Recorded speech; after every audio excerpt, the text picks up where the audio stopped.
আমি আপনাদের কথা শুনতে পাচ্ছি না।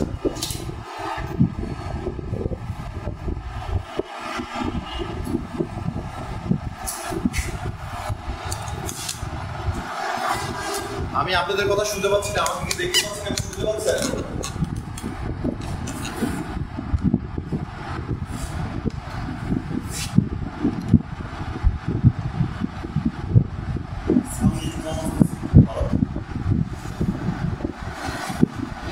সবাই শুনতে পাচ্ছেন?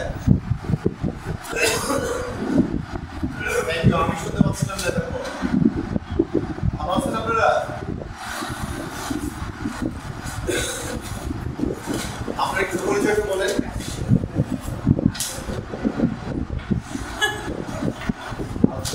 আপনি তো কাজ তো বিয়ের মনে মাঝখানে, তাই না? আমি আপনার কাজ তো মনে দেখছি।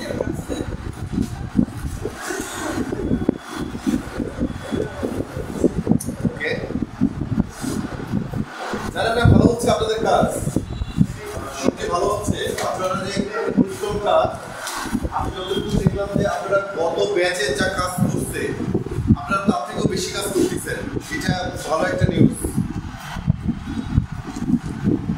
হ্যাঁ, এটা খুবই ভালো একটা নিউজ যে আপনারা অনেক সিরিয়াস গত ব্যাচের থেকে। এটা আমার খুবই ভালো লেগেছে। আপনারা ভালো করছেন। 12,112 এটা আমরা অল্প একটু বুঝছেন, তারপরে প্র্যাকটিক্যালি বুঝতে পারবো। ওইটা না, ওই মাটি দিয়ে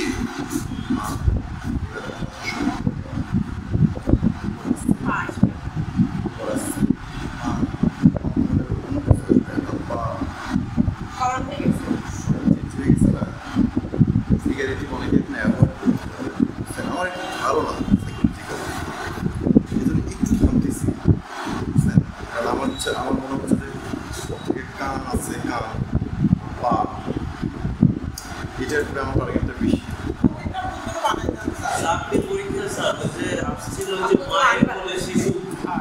মায়ের কোলে শিশু আসছিল। এটার আমি প্র্যাকটিক্যাল ক্লাসে এই বিষয়গুলো শুরু করে বলবো। আসলে মায়ের কোলে শিশু মানে হচ্ছে যে ফিগারেটিভ ফিগার আছে। এটা হচ্ছে কি মায়ের কোলে শিশু, তার মানে মা একটা কাজ করতেছে না, এটা কর্মরত ফিগার। মায়ের কোলে শিশু বা অনেক সময় দেখা যাচ্ছে গ্রামের কোনো মহিলারা গর্ভবতী থেকে পানি নিয়ে আসা, বা কোনো কেউ সামনে বসে থেকে তরকারি বিক্রি করতেছে, বা কেউ হচ্ছে যে মনে করেন যে নৌকা জাল টানতেছে। এর মধ্যে আমি 4 থেকে 5টা না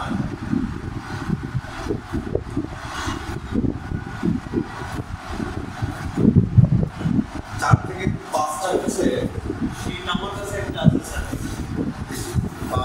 12 দিন একটু দেখেন তো, সবগুলোই কত 12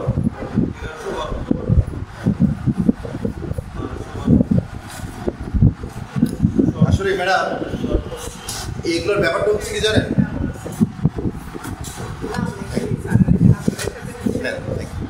এগুলোর ব্যাপারটা হচ্ছে যে ফিগারেটিভের যে ব্যাপার না, ফিগারেটিভের ব্যাপারগুলো হচ্ছে এখন তো আমাদের দেখা যাচ্ছে যে ওই পরিপূর্ণভাবে শিখতে গেলে এগুলো তো অনেক সময় ব্যাপার, বছরের পর বছর লেগে যাবে। তাহলে আমরা এটা কিভাবে করতে পারি? আমরা এটা করতে পারি হচ্ছে যে মোটামুটিভাবে আমরা যেভাবে করবো যে আমরা করতে করতে মুখস্থ করে ফেলতে হবে। স্যার এই 4 থেকে 5টা আমি হয়তো আজকে বা কালকের মধ্যেই আপনাদের গ্রুপও দিব, আমি নিজেই কিছু ছবি দিব গল্পের মতো। 4 থেকে 5টা ফিগার করে করে মুখস্থ করে ফেলতে হবে। ঠিক আছে, একদম মুখস্থ করে ফেলতে হবে, যাতে কর্মরত ফিগার বললে আমরা দ্রুত পারি। কিছু জিনিস আছে যেমন এই যে শীতকালীন সবজি কোনটা, গ্রীষ্মকালীন সবজি, এইসব পরীক্ষাতে আসছে এর আগে। গ্রীষ্মকালীন সবজি, শীতকালীন সবজির একটা কম্পোজিশন, স্টিল লাইফ যেটাকে বলি আমাদের কিন্তু স্টিল লাইফ পড়ানো হয়েছে না? স্টিল লাইফ ওই যে ইয়ে হয়েছে আপনার যে ওটা কি যেন বলে, গ্রিন হাউস। আচ্ছা, গতকালকে আমরা ক্লাসে যাই। গতকালকে আমরা মোটামুটি যে ক্লাসটা নিয়েছিলাম 12,111, যেটা ছিল বিশ্ব সভ্যতার শিল্পের ইতিহাস। সেখানে আমাদের মোটামুটি আর কমপ্লিট নাই, আমরা পাইনি আর কমপ্লিট এই পর্যন্ত। সবাই আমাদের এখন ফিজিক্যাল কোর্স কয়টা? 3টা, প্র্যাকটিক্যাল হচ্ছে 4টা। ফিজিক্যাল কোর্সের মধ্যে এখন যেটা আমরা বলবো সেটা হচ্ছে 12,000। আমি এখানে লিখলাম বিষয় কোড।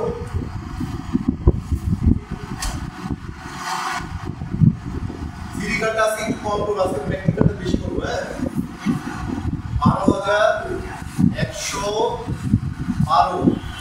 বিষয় হচ্ছে বাংলাদেশের শিল্পী ও শিল্পকলা।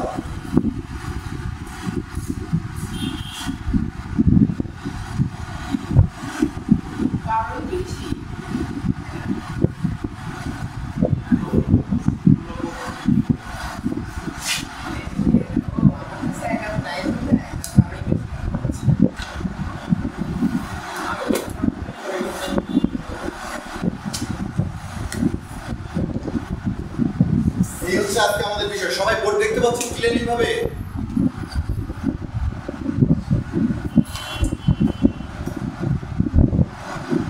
Thank you madam.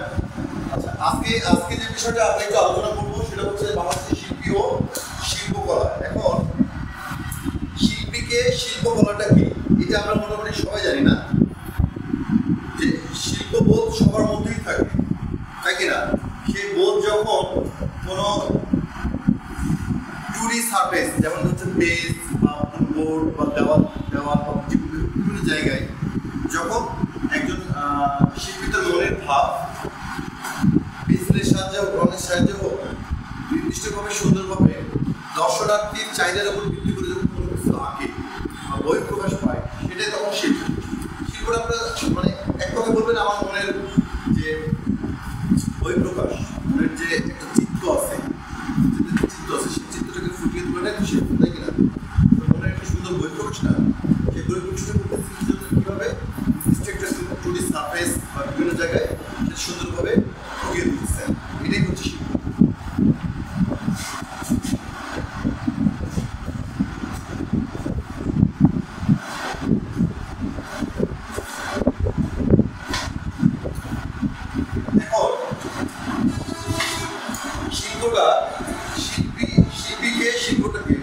শিল্পী যিনি নিজের মনের ভাব প্রকাশ করে, আর শিল্প হচ্ছে মনের ভাব প্রকাশ করার পরে যখন নির্দিষ্ট শিল্প আসে সেটাই হচ্ছে শিল্প।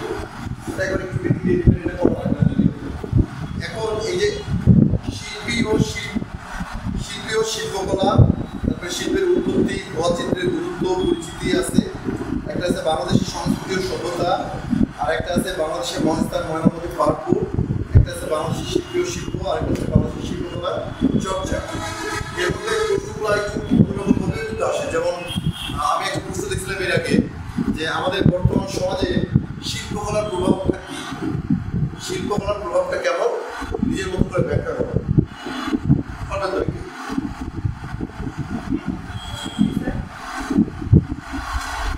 আচ্ছা, আমি আগে হচ্ছে আমি আপনাদেরকে শিল্পের বিষয়টা যেটা বলি সেটা সবচেয়ে ইম্পর্টেন্ট এখানকার।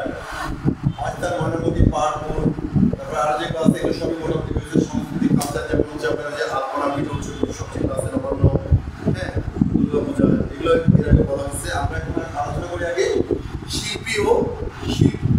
এখন শিল্পী সম্পর্কে বলতে গেলে আমাদের যেহেতু এটা বাংলাদেশের অধ্যায়, আমি এর আগে আপনাদেরকে বলছিলাম যে 3 জন শিল্পী সম্পর্কে পড়বেন, সর্বোচ্চ 3 জন, 4 জন পড়লেও হচ্ছে 3টা আমাদেরকে পড়তেই হবে। এক নম্বর হচ্ছে জয়নুল আবেদিন,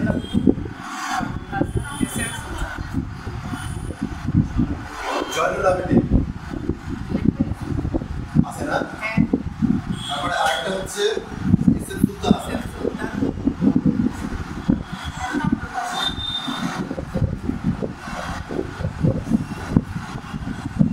আরেকটা দিচ্ছিলাম হচ্ছে কামরুল হাসান,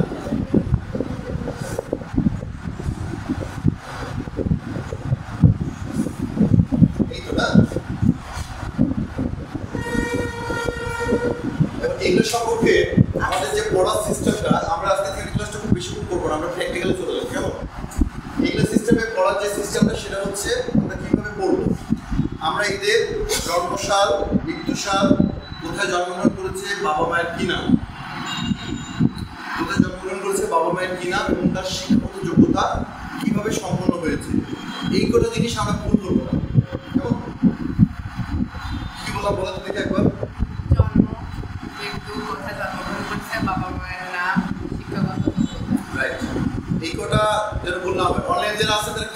শুনতে পাইছেন?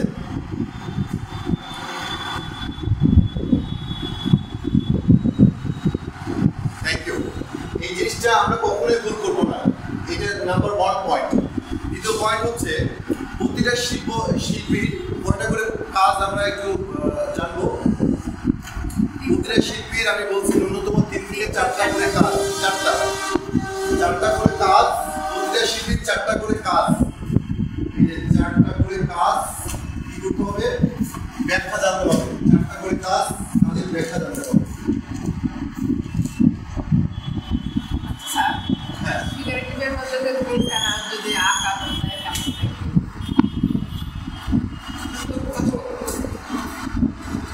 আচ্ছা এই যে দেখেন জয়নাল আমরা হচ্ছে যেমন আমরা ম্যারাডোনা 43 পড়ছি, ঠিক আছে? ম্যারাডোনা 43 প্রতি বছর 100% পরীক্ষাতে আসে। ম্যারাডোনা 43 প্রতি বছর 100% পরীক্ষায় আসে। ম্যারাডোনা 43 কি? ম্যারাডোনা 43 না আসলে আসে আরেকটা প্রশ্ন আছে, দুর্ভিক্ষ চিত্র কাকে বলে? একই প্রশ্ন ঘুরিয়ে দেয়, কারণ আমরা তো জানি না ম্যারাডোনা 43 কি। নাম শুনে তো মনে হয় যে এটা বিদেশি নাম, তার মানে আমাদের দেশীয় মনে হয় না, ঠিক আছে? ম্যারাডোনা 43 আমরা হচ্ছে সুখী, 3 কন্যা, প্রথম বৃক্ষরোপণ, এগুলো সবগুলো পরীক্ষাতে আসে। হ্যাঁ, আমি সব মিলিয়ে তো বলতেছি। হ্যাঁ, প্রথম ট্রানজিশন এসএম সুলতানের এই ভালো স্যার।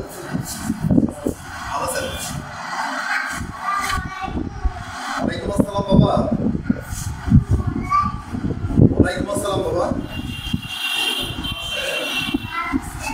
জি আলহামদুলিল্লাহ বাবা, ভালো আছো? তুমি ভালো আছো? আচ্ছা এখন হচ্ছে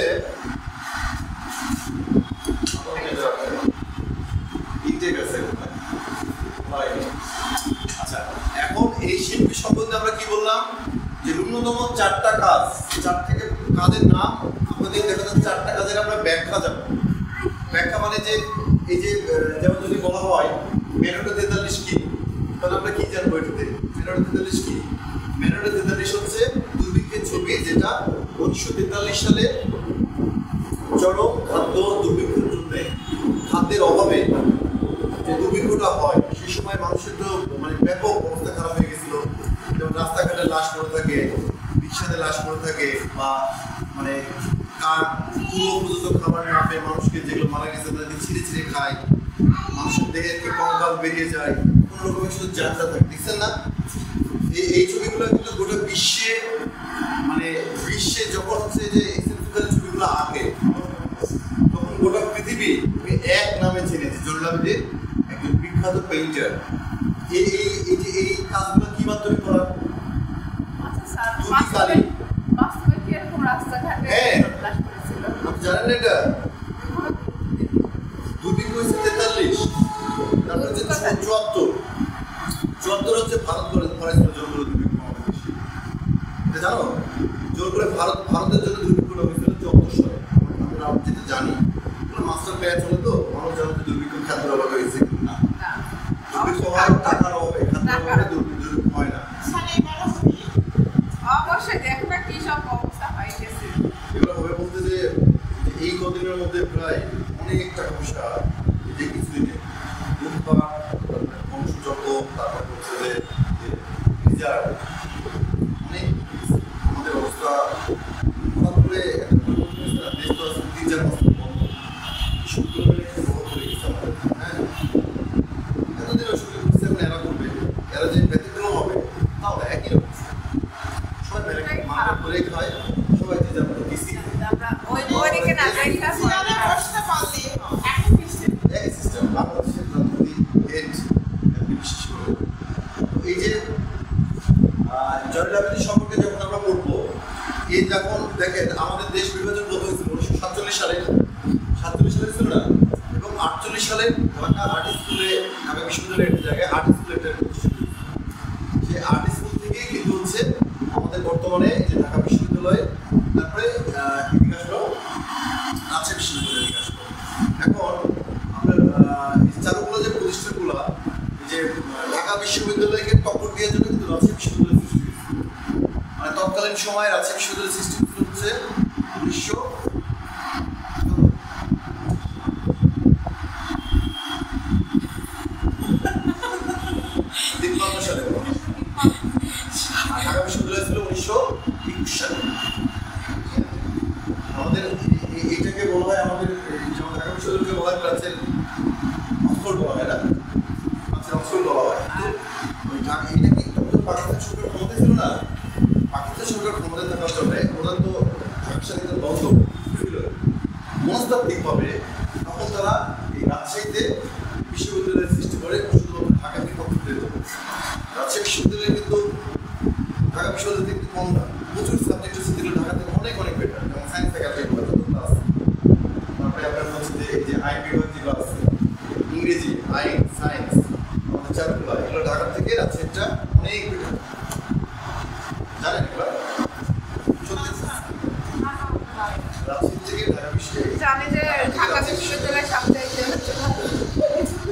রাজশাহী বিশ্ববিদ্যালয়ের যে আইন বিভাগ, এটা টপ, সাংবাদিকতা, গণযোগাযোগের সাংবাদিকতা টপ, ইংরেজি, সায়েন্স ফ্যাকাল্টিগুলো টপ। রাজশাহী কারণ রাজশাহী হচ্ছে শিক্ষানগরী, শিক্ষার্থী এখানে একটা পরিবেশ আছে যেটা কোনো বাংলাদেশের কোনো নাই।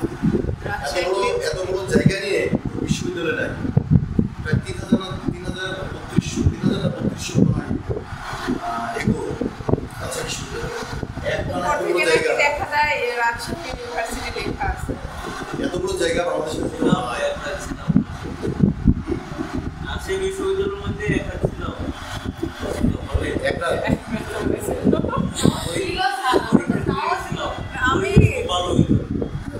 রাজশাহীর, আমাদের রাজশাহীর যে পরিবেশ, আমাদের রাজশাহীর সবচেয়ে আকর্ষণীয় পানি হচ্ছে বাতাস।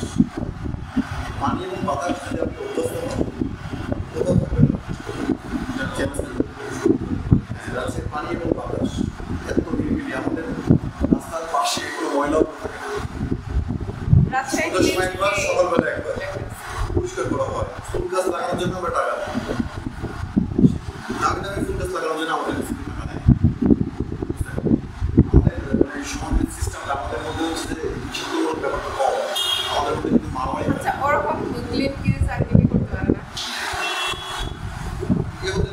স্থানীয় পর্যায়ে যে সিং দুর্নীতিবাজ আছে, লক্ষ লক্ষ কোটি টাকা ম্যানেজমেন্ট পাঠাইছে, ওটা হয়তো প্রচুর কমে, আমি বহু আগে থেকে শুনছি। আগে এখানকার হচ্ছে যে আগের যুগের যে দাস ছিল না, ওনারা এত কমপ্লেক্স ছিল না যত শিমুলের সম্পর্কে আমি মেলা শুনছি।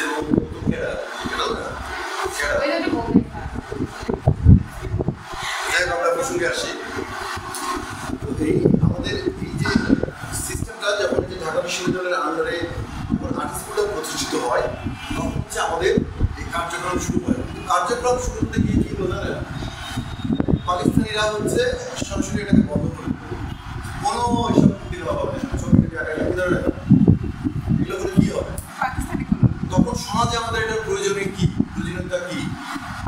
কারণ আপনার একটা দেশে যদি শিল্প সংস্কৃতি, আপনি যেটা করতেছিল শিল্প সংস্কৃতি, এই শিল্প সংস্কৃতি যদি একটা দেশে ধ্বংস করে দেয়, সে দেশের জীবনে মাথা তুলে দাঁড়াতে পারে না। যার শিল্প সংস্কৃতি নেই, সে দেশের কোনো মূল্য নাই। এই জন্য হচ্ছে শিল্প সংস্কৃতির সবার আগে এই শিল্প সংস্কৃতি নিয়ে আন্দোলনের জন্য ছাত্রদেশের সাথে সাথে আর্টিস্টরা প্রতিষ্ঠিত হয় এই একটা কারণে। তখন তারা যে শিক্ষাগুলো নিয়ে আসছে, জয়নাল আবেদিন, এসের তো কোনো প্রতিষ্ঠানের শিক্ষা নাই। তারপরে হচ্ছে যে আরো আছে, আব্দুর রাজ্জাক আছে, তারপরে হচ্ছে মনির আছে, তারপরে হচ্ছে যে আনোয়ারুল ইসলাম আছে, তারপরে হচ্ছে যে রফিকুল নবী আছে, এরকম অনেক আছে। যে বইটা পড়ে খুলে একবার দেখেন, দেখা উচিত। নিজেদের দেশ সম্পর্কে, সংস্কৃতি সম্পর্কে জানতে হয়, খারাপ থাকে। তো তখন মনে করে যে এরা হচ্ছে কলকাতা যে আর্ট স্কুল ছিল, করেছিল আর্ট স্কুল, সেখান থেকে এরা হচ্ছে কমপ্লিট করে এখানে আসা। কারণ হচ্ছে যে এই যে বঙ্গভঙ্গ যখন হয় 1905 সালে, তখন কিন্তু যে জাতীয় সঙ্গীতটা তখন থেকে আমাদের কার্যক্রম শুরু হয়। তখন বঙ্গভঙ্গ হওয়ার ফলে কি হয় যে আমাদের বাংলাগুলো বিভাগে হয়ে যায়। আমাদের সাথে থাকে হচ্ছে আসাম, যে ওই পাশে জঞ্চলগুলো ছিল, এগুলো ছিল আমাদের সাথে, আর এই পাশে উড়িষ্যা, বিহার, পশ্চিমবঙ্গ, এটা ছিল আলাদা হয়ে গেছে 1905 সালে পরে। তখন এই যে এই গানটার মাধ্যমে, এই যে জাতীয় সঙ্গীত যেটা আছে এটা কিন্তু আমাদের এই অঞ্চলের গান। তখন হরকরা অশ্বরেই হচ্ছে যে জাতীয় সঙ্গীতটা হচ্ছে করা। সুরটা নিচ্ছে এই কারণে যে এটা হচ্ছে আমাদের এই কালচারের একটা অংশ, বুঝছেন? কালচারের একটা অংশ। আমাদের এটা ভাটি অঞ্চল না, ভাটি তো গুজরাট থেকে পানি আসে, সেই চীন থেকে পানি আসতেছে ভারত পাকিস্তান হয়ে তারপরে আমাদের দিকে আসে স্টেপ বাই স্টেপ। এক তিস্তা ইয়েতে মনে হয় প্রায় 11 কি 12 টাকা না কয়টা যেন পার আছে 31 জন। তো এইভাবে যখন হচ্ছে যে আসে তখন এই যে এই দুটো বঙ্গকে এক করার জন্য 1905 সালে হচ্ছে যে এই প্রথম জাতীয় সঙ্গীতটা করা হয়। তারপরে 1911 না 12 সালে আবার সম্মিলিত হয়। কিন্তু এই যে বিভিন্ন যে পররাষ্ট্র চুক্তি হ্যান ত্যান, তারপরে ইন্ডিয়ার কুটচাল আছে, কুটচালের জন্য আমাদের যে উড়িষ্যা বিহার আশেপাশে সব ভাগ হয়ে যায়। এগুলো সব বঙ্গের মধ্যে ছিল, তাই না? এগুলো আগে জোড়াতে আমাদের মধ্যে ছিল, কিন্তু আমাদের হচ্ছে যে কিছু বিষয় থাকে বা না যায় সে বিষয়ের জন্য আমাদের এটা হচ্ছে যে ভাগ হয়ে গেছে। তো যা হয় ভালোর জন্যই। সেখান থেকে 1905 সাল থেকে আমাদের যে কালচারের একটা অংশ, ঠিক আছে? হতে 47 এসে তখন আমাদের এই যে শিল্পীগুলো কি করে, শিল্পীগুলো হচ্ছে সরকারকে বোঝাতে শুরু করে শিল্পের কি দরকার। এখন একটা পোস্টার করতে গেলেও তো শিল্প লাগে, তাই না? কোনো জামা টামা পোশাক পরিচ্ছদ প্যাকেটজাতকরণ খাবার দাবার থেকে শুরু করে শিল্প কোথায় নাই বলে, সব জায়গাতেই আছে। এইভাবে অনেক বোঝানোর পরে তারা 1 বছর পরে 1948 সালে সেটার অনুমোদন দেয়। ঠিক আছে, আপনারা তো যাত্রা শুরু করতে পারেন। এই যে শুরু হলো আমাদের যাত্রা, এই যাত্রা শুরু হতে এই আস্তে বাংলাদেশের জায়গায় যার স্কুল আর কলেজ শিল্পের সংস্কৃতি আস্তে আস্তে একটা গোটা দেশে ছড়িয়ে পড়ে। তার সাথে অ্যাড হয়ে হচ্ছে এই যে পোশাক, নবান্ন, তারপরে হচ্ছে যে আরো আছে না হালখাতা, দুর্গাপূজা, এই ধরনের যতগুলো আমাদের উৎসব আছে। তারপরে যে বিয়ের সাথে অনুষ্ঠানে আগেকার আমাদের গ্রামের নানিরা খালারা যে অনুষ্ঠানগুলো গায়, গীত বলে, হ্যাঁ, এগুলো যে এই যে কালচারটা এটাই কিন্তু আমাদের সংস্কৃতি, তাই না? এই সংস্কৃতিরই আমরা কিন্তু ধরবো। এখন এই যে তারপরে আমাদের গ্রামগঞ্জের আর কি আছে, মেট্রো পথ আছে, সেখানে গরু গাড়ি চলতে বর্ষায় কি হয়, হাঁটু তোলা হয়, গরু গাড়ি আর চলে না। সেখান থেকে কি করে, সেখান থেকে ধরে আপনি ছবি আঁকা শুরু করে কি করে হচ্ছে গুণ টানা যে গরু গাড়ি ছবির নাম কি বলতো, গরু গাড়ি ছবির নামটা পড়ে গেলাম, মনে আছে কারো? আমি আজকে মনে বলছিলাম না,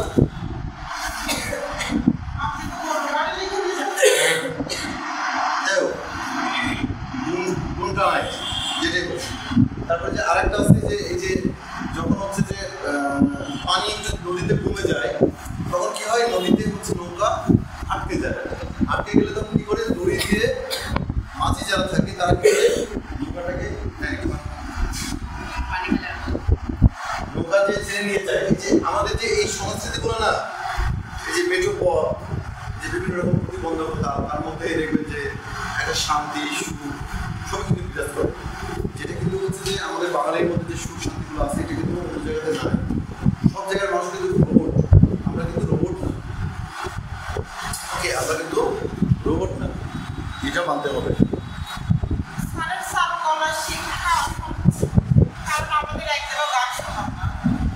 গান টান সব পরে শোনাবো শেষে। এখন গান শোনা আর গানে সব হচ্ছে। আর এখান থেকে বের হয়ে যাবো।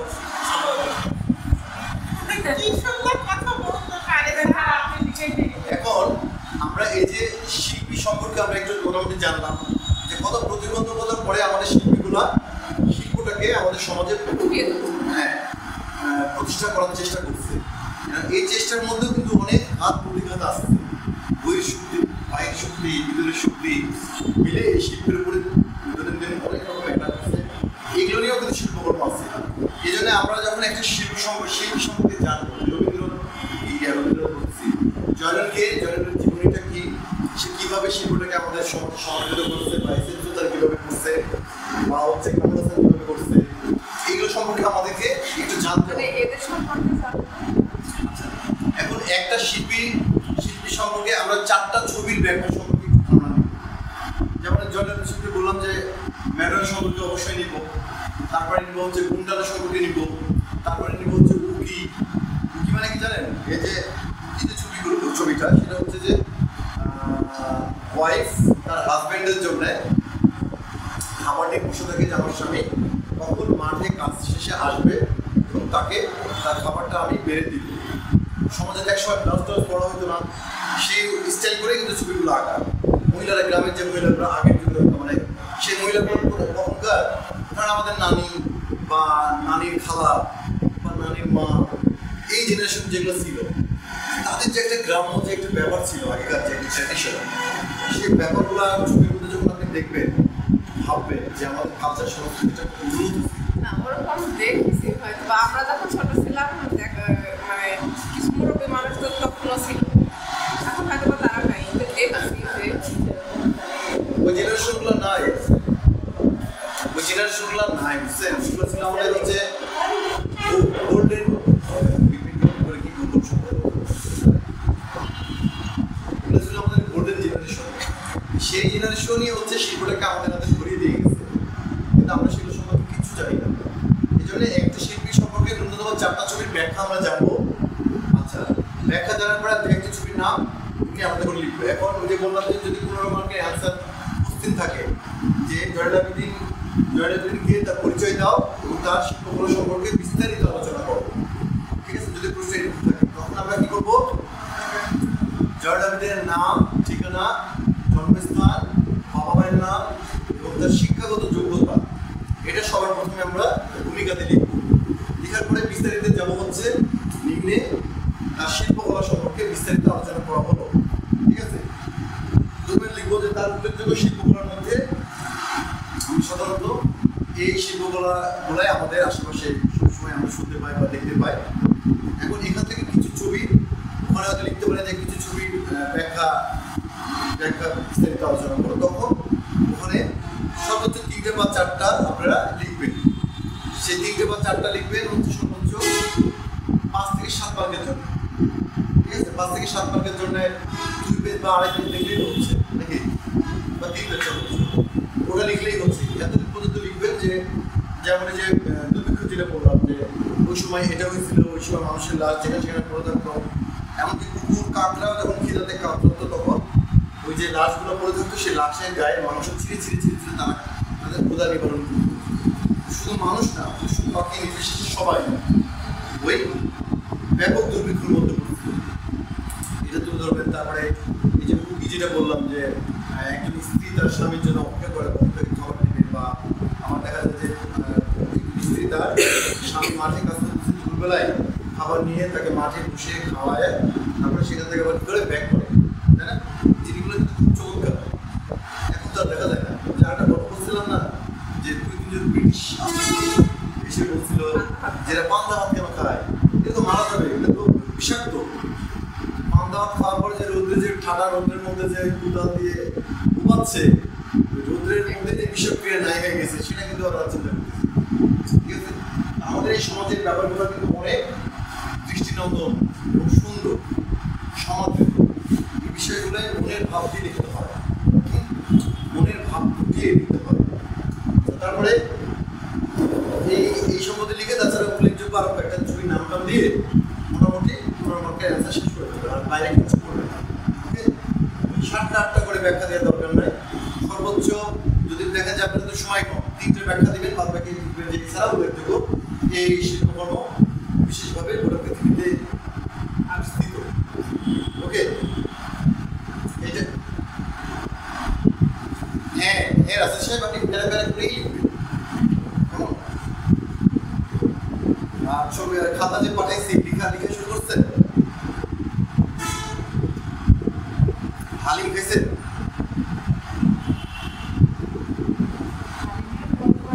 আমি যে আপনি বললাম যে 30 টাকা আপনার কাছে মায়ের টাকা দিয়ে হালিম খাবেন, কোথায় হালিম পাওয়া যায়? ওখানে হালিম পাওয়া যায় না? আপনি যে খাইছেন বললেন ওখানে কি পাওয়া যায়? সাবাস, কালকে আমিও হালিম খেয়েছি। সিরাজগঞ্জ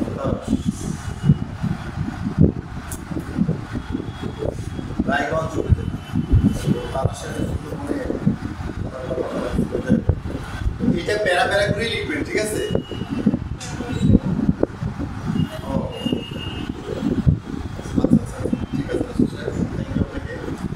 প্যারা প্যারা করে লিখবেন, যেমন আমাদের জাতীয় পতাকার বা অনেক কিছু মনোগ্রামে যে কম্পোজার করছে, পটচিত্রের জনক বলা হয় কেমন হোসেনকে। তারপরে আরটা ছিল জানো মইনুল হক নাকি কি জানি নাম,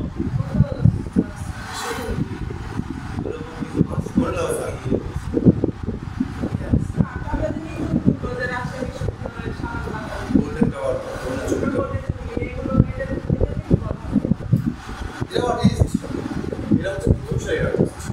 তারপরে ওদের জেনারেশন তো অনেক পরে, এগুলো হচ্ছে আদি জেনারেশন। যেমন হ্যাঁ, কিন্তু তো চাপাই অফ করছে, হ্যাঁ, এরকম কাজগুলো চাপাই চাপাই। গোল্ডেন জুবলি টাওয়ার যেটা করছে তো চাপাই নওগাঁ নাচের কিছু অংশ আছে, এরা মোটামুটি লিড দেওয়ার চেষ্টায় যায়। অরিজিনাল যেগুলো আছে আছে কথা হচ্ছে যে এদেরকে লাথি দিয়ে সময় দখল করতে যায় চাপাই সাথে আমাদের সংস্কৃতির অনেক ডিফারেন্স। মানুষ মনে করে যে তাদের সাথে ওরা হচ্ছে যে যদি হচ্ছে যে জিরা কিনতে যায়, কারণ আপনি জিরা কিনতে গেলে 25 গ্রাম 50 গ্রাম 100 গ্রাম, ওরা হচ্ছে বলবে যে আমাকে 5 টাকা জিরা দেন। এটা হচ্ছে একটা হুইট পাউডার প্যাকেটে লেখা আছে 10 টাকা, ছোট ছোট ওইটা আমাকে দিয়ে দেয় না, দিয়ে দেয় না। তারপরে ওদের সাথে মুর্শিদাবাদ, তারপরে ধরো একসাথে বসে আছি দুজন মিলে আমরা কিছু নাস্তা করতে গেছি, ও খাওয়ার সময় খুব দ্রুত খেয়ে ফেলবে, টাকা দেওয়ার সময় বুক করে বুকে বলবো যে আমি একটু আসছি মাত্র দিতে হবে। ওইটাই হচ্ছে সব 5 টাকা বা 10 টাকা বেশি দিতে তারা বাড়ায় না। এটা হচ্ছে যে এই যে কালা রুটি খায়, কালা রুটি খাওয়া খাই জানেন, কালা রুটি কিন্তু ভালো একটা খাবার, এটা আমরাও খাই। কালা রুটি খাই হচ্ছে যে সকালবেলায় কালা রুটি খায়, এক গ্লাস পানি খায়, কালা রুটি হজম হয় না, বাথরুমও হয় না, ঠিক আছে? ওরা হচ্ছে কালা রুটি খেয়ে আর কিছু খাওয়া লাগবে না, ফলে বেঁচে যাবে, এই জন্য কালা রুটি খায়। আর আমরা তার সাথে অ্যাড করছি কালা রুটির সাথে যে ওরা হচ্ছে যে বাথরুমে যায় না, খাওয়া লাগবে, এটা সিরিয়াস হচ্ছে, সিরিয়াস। ওরা হচ্ছে যে এতটা ভিতরে প্রচুর পরিশ্রমী, মেয়ে ছেলে উভয় পরিশ্রমী, ওরা এক্সট্রা কোনো খরচ করে না। যারা আপনি বাঙালি, আপনি খালি ইন্ডিয়া দেখবেন চা নগর সম্বন্ধে বিদ্যুৎ 2 নম্বর নগদ ভালো, নগদ ধানের ব্যবসাতে বিখ্যাত। হ্যাঁ, নগর সম্বন্ধে 2 নম্বর, আমি চাপাই সম্পর্কে বলছি, চাপাই তো আমার রিলেটিভস আছে, বন্ধুরা আছে, ঠিক আছে? নগদ ভালো জায়গা, নগদে আমি জীবনের সবচেয়ে বেশি ভালো গেছি। হ্যাঁ, তো হচ্ছে যে নগদে যে করে কিছুদিন আগে আমি আমার একটা বিশ্রাম করে আসছি। যাই হোক, এই যে শিল্পীগুলো সম্পর্কে আমরা যখন জানবো, তাদের কাজগুলো সম্পর্কে আমরা লিখবো, আস্তে আস্তে ব্যাখ্যা দিব। আচ্ছা, আর জিনিস পড়েছিলাম পাহাড় সম্পর্কে টিকা আসতে পারে। এই টিকাগুলো হচ্ছে 3 মাস 5 মাস পর্যন্ত হয়, 1 মাস 2 মাস পর্যন্ত হয়, ঠিক আছে? পাহাড় জেলায় সম্পর্ক বিহারে সেটা ময়নামতি, তাই না? শালবন বিহার, ষাটগম্বুজ মসজিদ, পুঠিয়া মসজিদ সম্পর্কে তো আপনারা জানেনই, তাই কি না? তারপরে হচ্ছে আরো এগুলো যে স্থাপত্য যেগুলো আছে, এগুলো সম্পর্কে হচ্ছে আমাদের যে নাটোরের কয়েকটা যে জিনিসপত্রগুলো আছে সেগুলো সম্পর্কে একটু জানবেন। নাটোরের মানুষ বেশি, নাটোরের মানুষের সবচেয়ে বেশি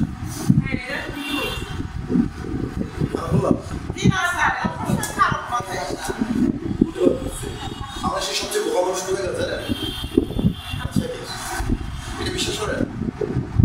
এটা বিশ্বাস করেন? রাজ্যের মানুষের শান্তি প্রিয় কেন, শান্তি কেন, শিক্ষার পরিবেশে শান্তি কেন, কেন সবাই এখানে আসে, কেন মানে আমাদের জনসংখ্যা কিছুদিন আগেও যতটুকু ছিল দ্বিগুণ বেড়ে গেছে, 5 বছর সবগুলো উঠে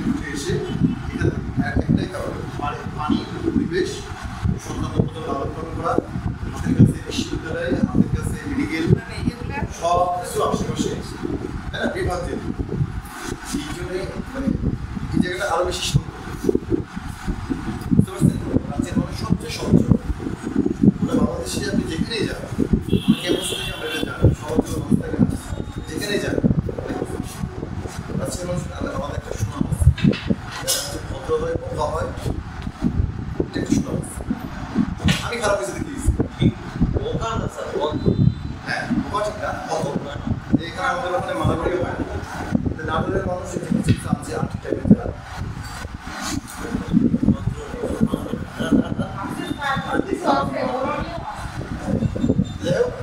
এখন কালচারের সম্পর্কে শঙ্কর বিহার, পাহাড়পুর, ময়নামতি, আচ্ছা এগুলো হচ্ছে আমরা একটু জানবো, ওকে? তারপরে আমাদের এই যে এই উপমহাদেশে ভুয়া চিত্র কি কি আছে বলতো? আমরা তো আলতামিরা আর কি লাগতো, এই দুইটা তো ভুয়া চিত্র জানি, কিন্তু আমাদের উপমহাদেশে কি আছে?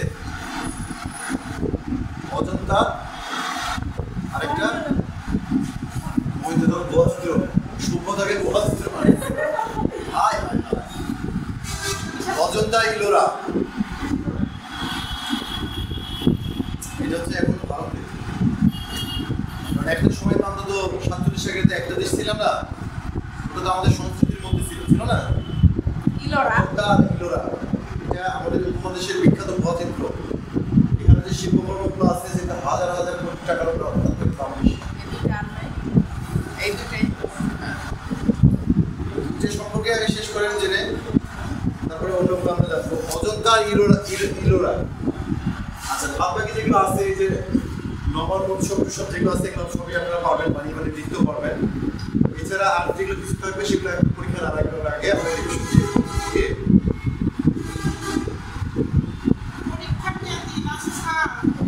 আছে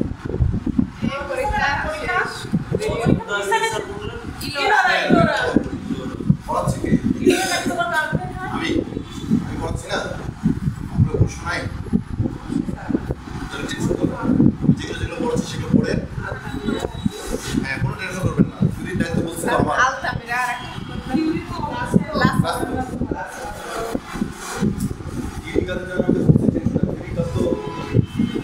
গতকালকে মোটামুটি একটা সিলেবাস আপনাদের কমপ্লিট, এটাও আপনারা এটা কম সবাই পারবে,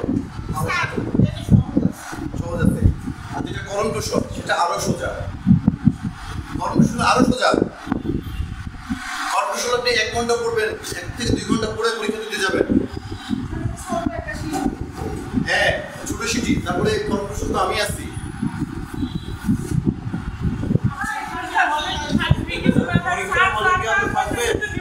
পরীক্ষার হলে থাকলেও আমি পরীক্ষার হলে প্রচন্ড ব্যস্ত থাকবো, আমাকে সই স্বাক্ষর করতে হয়। আমার এখনো যায়নি একবার, আমার এই সই করতে করতে আমাদের সবার খাতাতে সব সাবজেক্ট লিখে সেখানে আমাকে প্রতিটাতে সই করতে হবে। তাহলে এতগুলা 5 থেকে 7টা করে অংশ যদি লিখি, আমার 2-2.5 ঘন্টা ধরে লেখা শেষ হয়, আমার লাভ নয় পুস্তকে কি করে যাচ্ছে। আমিও করি স্যার, তারপর সময় বের করা যায় স্যার, কোনো লাভ নাই। আমাকে এই যে আমাকে গ্রুপ পার্সোনালভাবে সবাই ঘুষ দিবেন, যে সবাই একবার দিলে হালিম দেবে, পরীক্ষার শেষে হালি না শুধু হালিম দিলে তো অত আমি খাইতে পারবো না। হালিম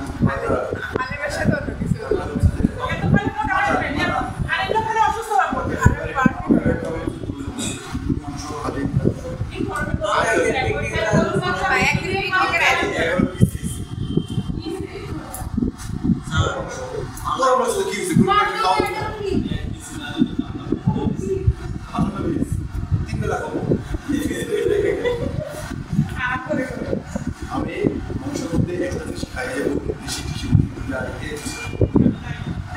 খাই, শুধু একটা জিনিস বেশি খাই, সেটা হচ্ছে মুরগির মাংস বেশি করে খাবেন, স্বাস্থ্যের পক্ষে আমার শরীরের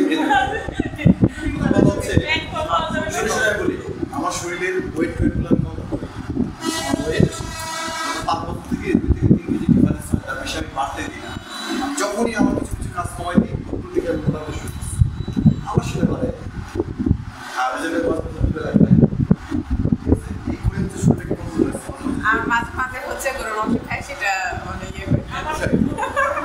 তারপরে যে মাঝে মাঝে হচ্ছে যে আমার যে খাওয়া হচ্ছে ওখানে আমি প্রচুর খাই ওরা হচ্ছে মাঝে মাঝে আমাকে কিছু দিতে না 2 কেজি কমে গেছে। তারপরে যে বসের সাথে সেদিন হচ্ছে আমি ঘুরতে গেছি ওনারা আমার কাছে ইজি 5 মিনিট যাওয়ার পরে মনে হয় না আর মনে হতে ইচ্ছা হয় ঠিক আছে আপনি করে বস্তি বেলা আসে অ্যাটাক করি একদম এটা মানে আমার শরীরে আমি মেদ বাড়াতে চাই না মেদ বাড়াতে চাই আরো পরে যখন হওয়ার হবে মেয়েদের পরে কি অবস্থা হয়েছে আমার ওদের শুনে হয় ও করছে আপনার বড় থেকে আমি ইয়াং লাগে না বেশি লাগে বেশি লাগে আমার বয়স কত বলুন তো কতই হবে?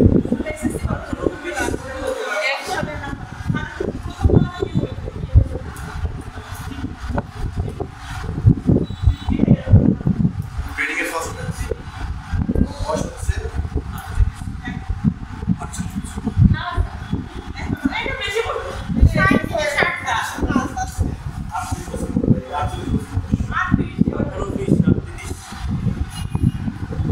আমরা মোটামুটি তাহলে এই 3 পার্ট শেষ করতে পারি থিওরি নিয়ে আমার বিশেষ আমাদের কোনো সমস্যা হবে না ঠিক আছে আপনার জায়গায় সমস্যা নেই স্যার। না না পরীক্ষার হলে আমি সময় কতবার পরীক্ষার হলে না বলে আমরা আগেই বলে দিলেন কি করে বলবেন আমাকে ঠিক করে আগেই বলবেন কতবার 1 থেকে 1.5 ঘন্টা ছিলাম কিছু কিছু প্রশ্ন আছে যে প্রার্থনার মন্দির কিনতেও পারে না তারপরে আর কিছু কিছু ব্যাখ্যা আছে কম্পিউটারের প্রশ্নগুলো দিচ্ছে কি করে না সবার স্যার প্রিন্সিপাল কারিগরি করে দেখে চুপ করে আপনি কিছু না বাধ্য হয়ে সবাইকে বলে দিয়ে দিয়ে পরে প্রিন্সিপাল আবার ডেকে নিয়ে গেল বলে এখন যায় না থাক তারপর আর হয়েছে ওই দেখে আসি ওইখানে যে আমি সময় পাবো নিশ্চয় আমরা নিজের মতো করে এলে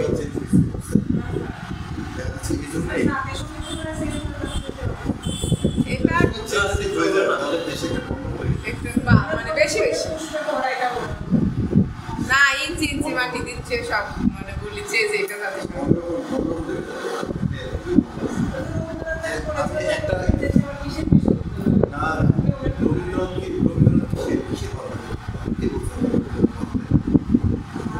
বাংলাদেশ কবে আলাদা এই 47 সালে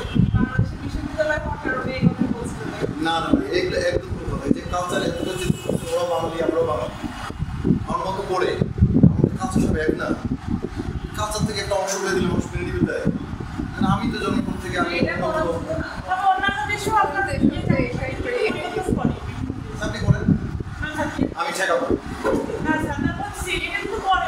সবার আগে আমিও যে আমাদের চারুকলার যে রান্না অ্যাসোসিয়েশন আছে সবার আগে বুঝতে পারতে রবীন্দ্রসঙ্গীত জাতীয় সঙ্গীত এত খেলার বিষয় মানে একটা সরকার পতন হলো এরা কি আরেকটা থাকবে এরা দুদিন পর চেঞ্জ হবে না দুদিন পর যাবে না আবার আমরা চেঞ্জ করবো এটা নিয়ে খাদ্য কোনো জায়গা সংবিধানে আসছে যাতে চেঞ্জ করা যাবে না এটা সংবিধান এই যে বিষয়গুলো এগুলো করলে মানে এই যে আমরা তো দেখতে পাচ্ছি আমি লিখতে দেখছি বিএনপিকে দেখছি জামাতকেও দেখছি আর অন্যান্য দলগুলোকেও দেখছি এসে আমার কয়েকটা ছোট ভাই আছে সমন্বয় কে তুই ভাই আমার নাম ঋতু তুই কি আমাদের চারগুলো সমন্বয় হ্যাঁ ভাই সমন্বয় হ্যাঁ ভাই যে সমন্বয় ওকে দেখলাম যে একটা চক দেখলো যা সমন্বয় যোগ্যতা সমন্বয় কর সমন্বয় এইভাবে কিছু সমন্বয় যেগুলো যেই না ঠিক আছে সমন্বয় করো সমন্বয় করো এইসব সমন্বয় যখন হচ্ছে যে কিছু কিছু দাবি জানায় ওরা কীভাবে মেনে নেবে সম্ভব করুক ওরা যাচ্ছে করুক দেশে হচ্ছে যে দেখুন ফাঁকুদের যে হামলা এই যে মারামারি সামনে ফেলে দেবে ক্ষতি আমাদের এটাই হচ্ছে মূল ক্ষতি মনে করা মনে তো আপনি আমি ওরা কি করে ওই সমন্বয় মূল্য করে ফলে আসছে শব্দ বসতে হচ্ছে যে সাধারণ জনগণ যারা জনশ্রুতি গা ভেসে দিচ্ছে ওরাই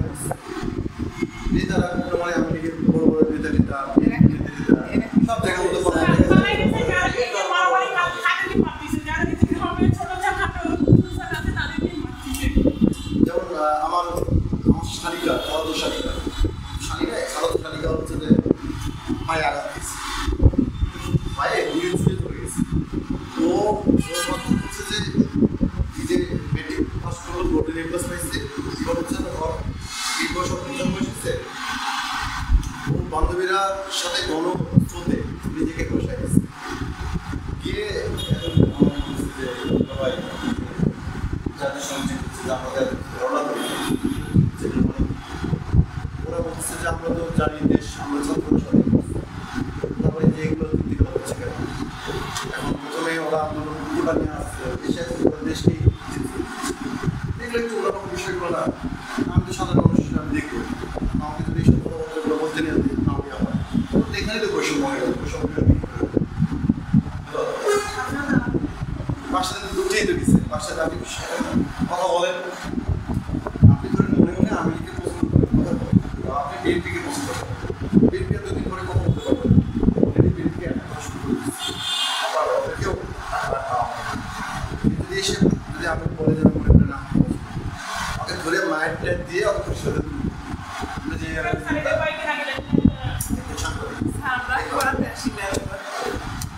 যাই হোক, আল্লাহ মাফ করুক, আল্লাহ আমাকে শান্তি দিই। আমরা তো এই যে বাংলাদেশ শিল্পকলা পার্ট 1, কারণ এটা পার্ট 1 মানে হচ্ছে এটা আমাদের প্রথম সেমিস্টার না, প্রথম সেমিস্টার, এই জন্য এটা পার্ট 1, দ্বিতীয় সেমিস্টার হলে এটা পার্ট 2 হয়ে যাবে, সেটা বিশেষজ্ঞ শিবির দিয়ে এসে দিলেও তাই হবে। ওকে, এইটা ওইটা আমাদের দুইটারই আর কোনো সমস্যা হবে না। এখন আমরা 5-7 মিনিটের একটা ব্রেক নেব, ব্রেক নিয়ে এসে আমরা প্র্যাকটিক্যালটা শুরু করবো। আচ্ছা, আপনাদেরকে একটু বলে দেই, একটু সবাই এটা একটু খুঁজে নেন, আপনাদের কয়টা বিষয় করে কয়টা পরীক্ষা করতে হবে।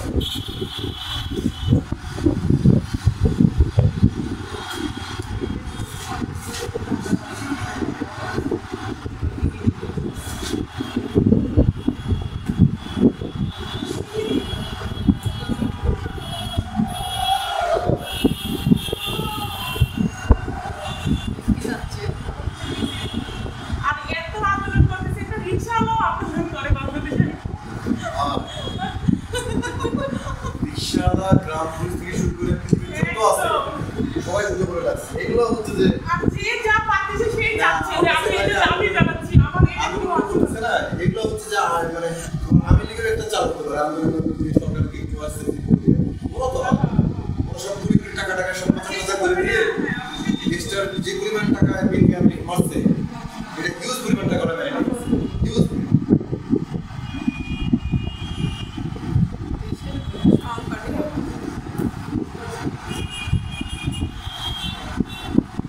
এরাও মানুষ করছে, এরাও এখন এদেরকে চেনা যায় না, আমি তাদের গাড়িতে অলরেডি ঘোরা শুরু করছে, আমি একটা কমেন্ট করতেছি, ঠিক আছে, যে আপনি যে সমন্বয় হয়েছেন, আপনি যে প্রতিষ্ঠানে গেছেন, আপনি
12,111 বিশ্ব শিল্পের ইতিহাস পার্ট 1, 12,112 বিশ্ব শিল্পের বাংলাদেশের শিল্পকলা পার্ট 1, 12,113 শিল্প মাধ্যম শিল্পের উপকরণ ও কৌশল, 12,114 ড্রয়িং, 12,115 কম্পোজিশন, 12,116 ভাস্কর্য, 12,117 কারুশিল্প। স্যার কম্পোজিশন এটা কি করতে হবে?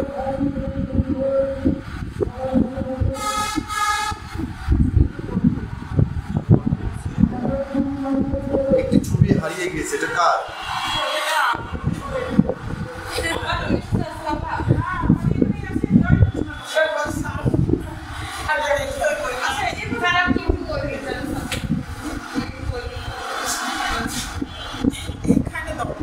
এই যে নিচে আছে দেখেন, এটা রেকর্ডিংও হচ্ছে, আপনারা পরবর্তীতে পেয়েও যাবেন। আছে এটা দেওয়া আছে, গ্রুপে তো দেওয়া আছে।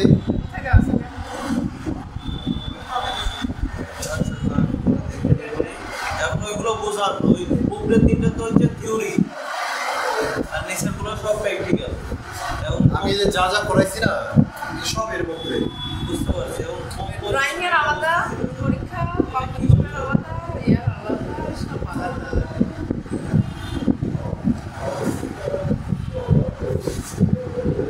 আচ্ছা, আমরা এখন 5 মিনিটের একটা বিরতি নিয়ে আমরা প্র্যাকটিক্যাল ক্লাস শুরু করবো, ঠিক আছে?